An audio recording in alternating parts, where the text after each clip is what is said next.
What's going on, guys? Welcome to another Lowrider Boulevard video. Today we have another episode of Boulevard Stories, and today we have Juanita from Techniques. How you doing, Juanita? Hi, I'm doing really good. How are you? Thanks for coming. So tell us your story. How did you start lowriding?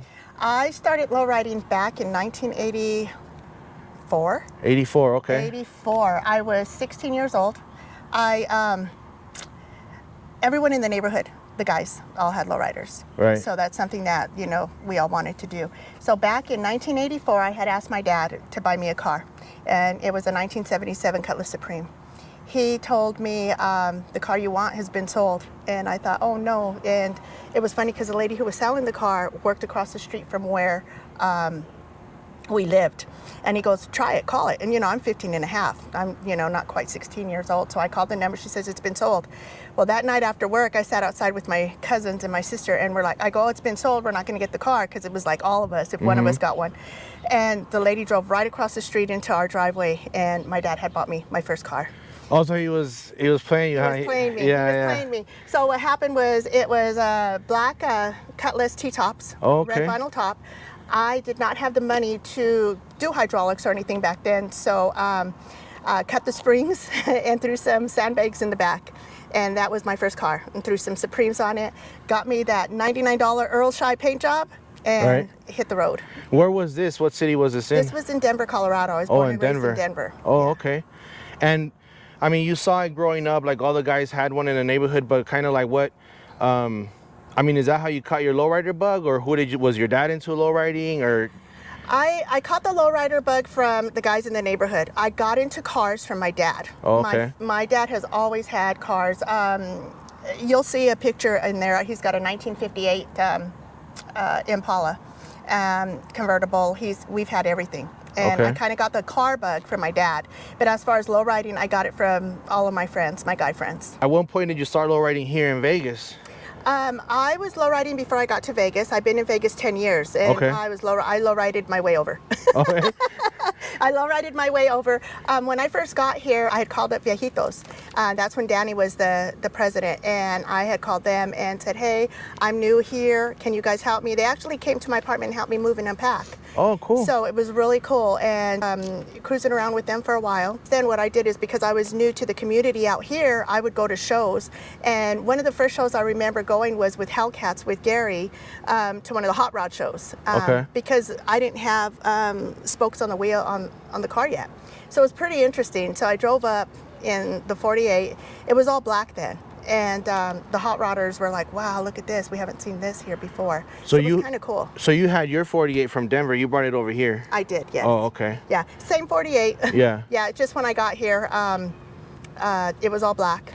Yeah. And then I had an incident where I backed up and I hit our parked car in the front. So I decided, instead of just fixing the fender, to take it all down to the middle and redo it all. What lowriders or clubs or riders did you see in Vegas first when you first came out here, like on the streets, when you started going out? When I first came out here, I would go to car shows and car clubs or car shows. And what I would do is I would go up and introduce myself. So I met Tiempo, Riders for Life, Mary Jane, MJ, she's with Bomb Life now.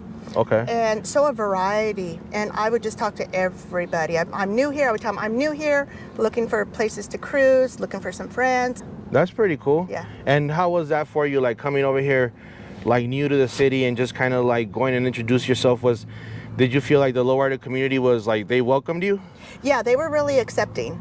And it's hard being a woman, a single woman coming into a different city, different state, into the lowrider community. So what I did is I made sure that I had a good rapport with the women, the wives, first of all.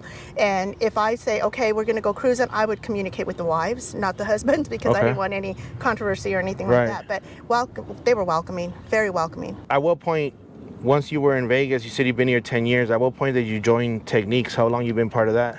I've been part of Techniques now 8 years. I was married before, my second husband, and so what we had decided was, let's find us a club that is reputable, family-oriented, been around a long time, and it was BAM, Techniques. We did our history, our homework on it, And so what we did is I had reached out to Marcelo, who was with the bike club, and he had just retired. And he was like, well, you need to come out here for the meetings. Well, you know, it's 4.5, 5-hour drives. Their meetings were Sundays at 4 o'clock. And we did the drive. We went every Sunday, the last Sunday of the month out there for the meetings. Techniques LA. Techniques LA. Okay. Yes, Techniques LA. So you actually, there wasn't a Techniques chapter here in Vegas. You actually looked for a club to start, you contacted them, and you opened the chapter here in Vegas yourself? Right. Yes, we opened the chapter here. Okay. And it was my ex-husband and I. Okay. And then when we separated, he wasn't into lowriders as much as I was. So he decided that he was going to step down, and he just said, here you go if you want the club, the chapter. And I said, yes, I do. And you're the president? And I am the president. Nice. Yes. Tell me more about the 48. At what point did you redo that? How long ago? The 48 I started about 8 years ago. After I backed up, it was my fault. I had backed up and I hit one of our parked cars in the front. And we, of course, had insurance on it. They came out and said, well, we'll replace the fender. And at that point, I was like, you know what? I'm going to make it all mine. I'm going to redo it all and take it all right down to the metal. So I started, you know how it is when you build a car. You start putting it together and then you start adding and you start adding and you start adding. So that's what I did. And the same thing with the name. Kind of been through some rough patches in my life, and so that's why the name is AZTECA, because it just, you know, a female warrior, and means a lot to me. Right. But I had a few hands in there, not only mine. I had my dad's hands in there. My brother did a lot of the modification work. Your brother helped a little bit with some of the stereo. Gary Jensen helped with all of the pinstriping. Noe and his brother helped with the body work and the paint. And it's funny because Noe's my right next door neighbor, so it's nice. So little at a time. And if you look back to Lowrider Magazine 2017, they actually put the 48 on one of their flyers, and it wasn't even done yet. So it didn't even have the pinstripe and didn't even have the name, didn't have anything. So I was pretty excited about that. Yeah. And that kind of made me go ding, ding, ding. Okay, we got a little bit of attention. Not that I want attention, but I was like, okay, she's getting attention. Let's add this, this, this, and this. So that's what I started doing. And back then is when chrome engraving kind of started coming out a little more. And I was like, okay, I want some of that. And I got a lot of negativity from a lot of, bomb people. They're like, you don't want to mess up, the wraparounds. You don't want to engrave those, bumpers. They're hard to find. And I was like, well, I want to make it mine. Right. So I'm going to do it. And that's what I did. You got to do it your way. Yeah, I got to do it my way. And every time I would complete something, I was like, yes, I got it done. Okay, she's looking better. Okay. And then I would add something else. But now I'm pretty happy with the way that she is. It's simple, clean, and I can enjoy it. She starts up, I can drive her, I love it. But it took approximately 5 years. But in between that 5 years, 1 year for paint, and the rest of it, I was driving it while I was getting stuff done. Oh, okay. And all the work was done here in Vegas pretty much? Except for, all the work was done here except for the modification, because my brother in Colorado, he's actually the Colorado chapter president out there. I brought him in under me, and he's a welder for the railroad. Oh, okay. So he's the one I trust. So I trailered it out there and asked him to do the modifications. So he did the modifications, and what I would do is I would fly out there or drive out there and help him with certain things. You mean like the modification, like the suspension part? All the suspension part, yeah. Oh, okay. Yeah. So what he did is he cut it and C-notched it, put it on the ground. He told me, if we're going to work on this, you're going to come with me. So he actually had me pull out the rear end. We had to shorten the rear end and everything. We got a Toyota rear end on there. So I actually had to go to junkyard, find it, call, pull it out, do all the work. Right. And that's what I like about him, because he taught me a lot. So you don't just drive your car, you're actually hands-on with it too yourself. Like you helped build that car. Yes, I did. And like I'd mentioned, we drive the car. Things happen. A couple years ago, the fenders, I'm always having problems with the fenders with the hood. So I went next door to Noe. I said, hey, Noe, I need my fenders painted. He goes, it's going to take this long. But if you take the fenders off yourself and bring them over to me, I could get them done in 2 weeks. I was in my garage, took both fenders off, detached the front grille and everything. And the next day, he had the fenders in his house. Nice. Tell me about the Lowrider Legends award that you received last year. I got a phone call from Joe Ray out of the blue. And he was like, Juanita, he goes, I want to offer you and present you with an award from original lowrider, the Lowrider Legends, and I want to give you the mentorship award. And I was shocked. And part of that was because I try to interact with all of the women and bring the women together and work with them and mentor them and teach them about lowriding. I do have a page, Ladies of Lowriding, and that's where we bring women together, and it's only a woman page, so that we discuss, you know, cars, we discuss personal life, we discuss, you know, whatever it is that we're having issues or problems with, and just try to mentor all the other women and teach them what we're about, and that they can do, you know, accomplish their dreams. I know you guys, Ladies of Lowriding, you guys had, like, was it the first annual car show or picnic out there at Sunset Park this year? What we did is we did a chill and grill. So basically it was a chill and grill just to bring all of the women here in Vegas together, get to meet each other, get to meet the other clubs, and just to kind of knock down those walls, right, to where it's like it's your club, it's your club, it's your club. No, although we're all from different clubs, we're one, we're all women, we're all lowriders. Let's bring us together to make us stronger. Yeah, that's pretty cool. And how did that go about starting? Did you just come up with that, or who helped you with that, or do you just is that something that you've always wanted to do, or how did you start that the whole Ladies of Lowriding worldwide thing? Actually, to be honest with you, Ladies of Lowriding, there was a Colorado, and they did Ladies Lowriding, like Colorado, and they would do just events. And Lily with Denver Car Club had originally brought that up, but she only remained there in Denver and did her events. And I thought, why not bring this worldwide? Because she would bring all the women together there in Denver, and it was amazing, and she's still doing that. And I thought, you know what, this is an amazing thing here, but we need to let all the women know throughout the different states what we're about and that we can accomplish things together. And it just was amazing. I brought it to the table and trademarked it and everything. It's just amazing because what Ladies of Lowriding does, what I do is I go out to support other women, other clubs, other functions, versus having like shows and events for myself. So what it is I go and support, and I take other women with me, and we go and we support other women from different cities and states at their events. Okay. I think that's great. I mean, as lowriding has been, you know, improving over the years, there's been a lot more, you see a lot more women being involved, not just like they say on the passenger side, but driving their own cars, you know? Right, and that's a big thing, and that's a really big thing, because a lot of women, even like myself, I'm usually not in the limelight. I usually like to stay behind the scenes, but there's a lot of women like myself that work on their own cars, drive their own cars, I mean, finance, you know, their own cars. They work hard, their mothers, you know, their daughters, their aunts, they have a regular life as well, but they are out there. Is there anybody that stands out, like like female riders here in town that stand out to you? You could say, I want to send a shout out to these women, like they're actually out there doing it. Like anybody specific? Yeah, I mean, like Serena. I mean, she is a hopper here in town, and she's one of the baddest hoppers. I mean, can I say badass? Yeah. She's a badass hopper.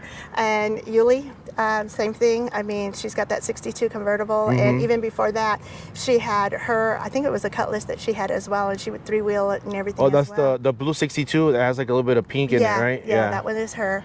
And I mean, and those are two of the major, you know, the major ones that are out there and that are making moves. There's several other lowrider women out here that are out there doing the same thing, but those two women are nonstop. Right. Yeah, they are nonstop. What would be some, I guess you could say, like obstacles that you have faced as a woman in the lowrider community, as a rider, builder? What are some of the challenges that you face in the car scene? Actually, not too many. A lot of the men have been pretty welcoming. Yeah. And even here in Vegas, I mean, I've got a lot of pretty good guy friends that are in lowriding that reach out to me. Hey, how are you doing? Do you need any help? Anything like that. But sometimes it could be like, there was a situation a couple years ago. It was a lowrider cruise for New Year's, and I had a flat. And a couple of the clubs drove by me and waved. And I was like, okay, you drove by me and waved. Why didn't you stop? Well, it's because we know you got it. we know you can take care of it. We know you can fix it. And I was like, but that's still, you could have still stopped.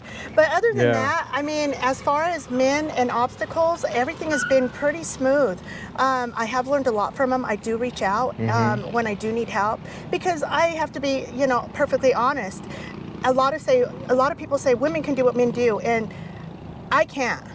You know, there's some things I can't hold up. There's some things that I need help with. There's some things that I need a stronger person, which is obviously a man or a male counterpart, and I don't have that at home. So sometimes I do have to reach out and ask for that help, and I usually don't get any resistance. Usually I get the help I need.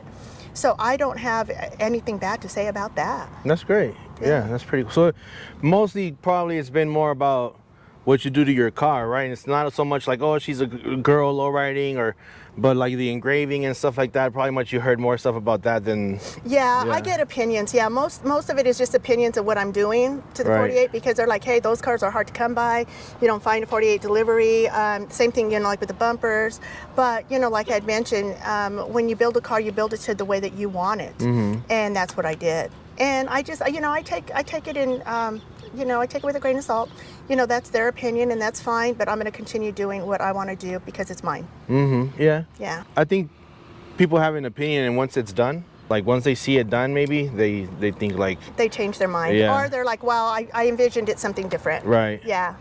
Because my vision, everybody's vision's different. Yeah, that's right.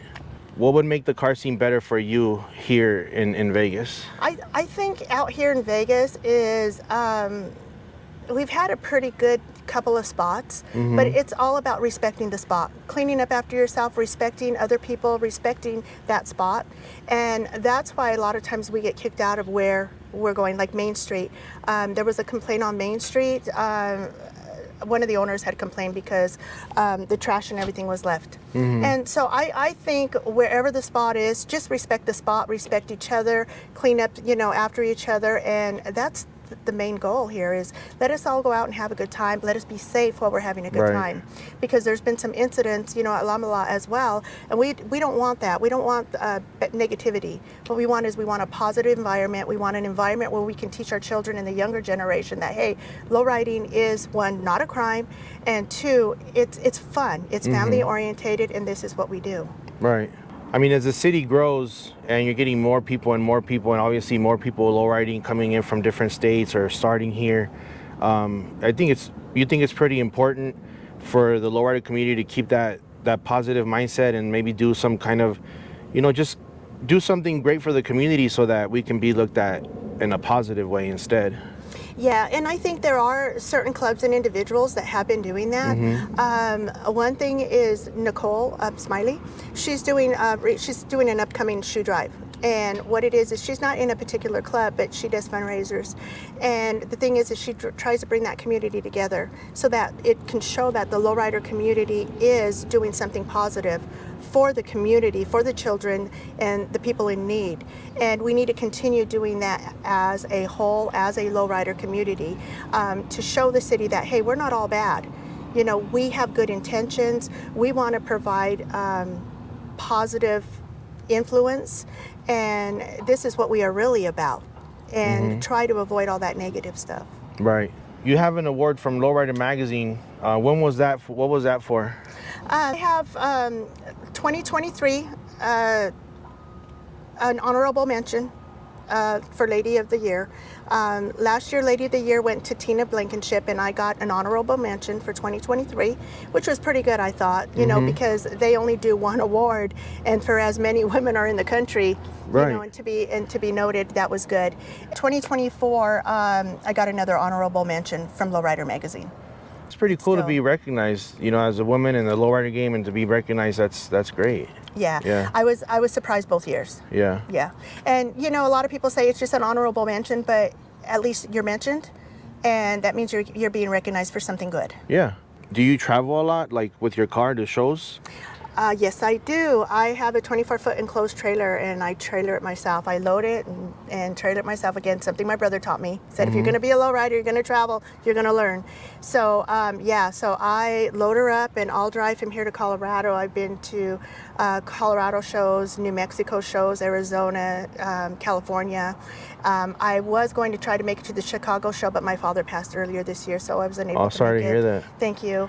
But yeah, I mean, wherever I can go, I love to take her. Yeah, I love to take her. And that's another opportunity for, you know, again, the women of lowriding, because you get to meet women from other states and you get to know them. But not only that, my club brothers and sisters, just to always, you know, be with them is just a party. It's so much fun. Yeah. You have your page, and then you also have an Instagram for the ladies of lowriding worldwide, right? Yeah. I'll make sure to include the ladies of lowriding, also the Instagram the page, so that if any ladies out there, whether it be in Vegas or out of town, anywhere, that it's worldwide. Right. You know, so yeah, your movement is worldwide. So if any of the ladies, the women out there that want to start lowriding or already lowriding, maybe they want to start driving their own car or whatever, maybe they can send you a message, and you know, like you can go from there. Yeah, because what we do is I get a lot of messages from people who say, I don't have a lowrider, I want to get started, can I be part of your organization? And what we are is we're just an organization. There's no fee or anything like that to be part of us. You just, you know, get on the website, sign up. And the thing is we get a lot of questions, you know, what do I need to do to be a lowrider? It's like, well, you know, first, you know, attend some shows, get familiar with the cars, do a little bit of homework, and you have any other questions, just let us know. And we get a lot of calls, and not only for me, other people too, other women in the organization get a lot of calls on, I'm in this state, what do I need to do to get started? Or I'm in this state, where's the cruising spots? So, I mean, it's just amazing. Yeah, it's just amazing. And it's all through social media. Yeah, social media and phone calls. Yeah, phone calls and text. Yeah. But most of it is social media. What's your opinion on social media? Like, what kind of role do you think that plays nowadays for the lowrider movement? Like, you know, YouTube, Instagram, TikTok, all that kind of stuff. I want to say, unfortunately, it is a good thing. And I say unfortunately because a lot of times we spend most of our time on, you know, social media versus being out and doing what we need to do. But it is a good thing because it lets you know who's out there, it lets you know what's going on, it gives you all the insights. I mean, like if I don't know where something is in my motor or my car, I Google it, I look it up, okay, I can find it. So it makes a big impact on the lowriding scene. Yeah. What's some other advice that you can give any females or women that are in the car scene or they want to join into the car scene, just to make their experience better? I would say, one, reach out to somebody that you inspires you. Reach out to somebody that inspires you, and don't be afraid to ask questions. And another thing I would say is go with your gut. If it's something that you really want to do it. If it's a dream of yours, do it, and don't stop. And what I tell people every day is, even if you're taking baby steps, you're getting something accomplished, but don't stop what you're doing. And again, if you want to be, you know, in the lowrider scene and you want to have a lowrider, the best thing to do is reach out and ask for help. I know you've mentioned like everybody that helped you with your car, you mentioned everybody that kind of like welcomed you here, but is there any other shout outs or anybody, like any specific mentions that you want to do before we end? Yes. Can I grab my paper? Yeah. Okay, I've got a paper, and this is not everybody. And I just want to say that, you know, when I first got here to Vegas, you know, I wanted to say, you know, Gary Shoemaker, Viejitos Danny, and then Amigos with Big Danny. They took me in. Tiempo, Sel and Stephanie, of course, Serena. Mary Jane with Bomb Life was real good with me too, and Georgina with Tiempo, and Lisa as well. And then Lisa is with Chicana Style. And then what I want to do with Ladies of Lowriding is I want to do a big shout out to one of my best friends, Angie. She's with Ladies of Street Tattoo Events. Angie, I love her. Debbie with Lady Lowrider United. Brandy with Lowriders. Angela with Family Empire. Candace with Show Off. Sarah with Lifetime Sodality. And Destiny and Pat with Vintage Ladies. I just want to say thank you. A lot of them that I mentioned have been my inspiration and keep me going as well. And they're from all over the country, so it's not only from Vegas. You said Lisa is from Chicana Style. That's Chicana Style. It's a bike club. it's a bike club. I think I've seen them. Yeah. Yeah, Is it all female bike club? Yes, it's an all-female bike club. Oh, okay. That's cool. Yeah. I want to thank you for coming out here. I know it's getting a little bit hot, and for your time and getting your car out here too. And I wanted to give you this shirt. It's just a little merch that I started. It has Lowrider Boulevard in the back, and in the front it's like a gold wire wheel. Just no low riding, no life. Oh, thank you. Yeah. So I wanted to give you that. Just to thank you for coming out here and for your time and telling us a little bit about your story. Thank you. I appreciate it. Thank you so much. Thank you for having me. I appreciate it. All right, guys. Thanks for watching another Lowrider Boulevard video. This was episode 6 of Boulevard Stories with Juanita. She was the first female rider that we feature in this series. I'm hoping to feature a lot more riders. And if you guys like the series, please go ahead and like, subscribe, drop a comment. Especially subscribe is totally free. Lets me know that you guys are liking the series. So don't forget, like, subscribe, drop me a comment. See you guys next time, Lowrider Boulevard.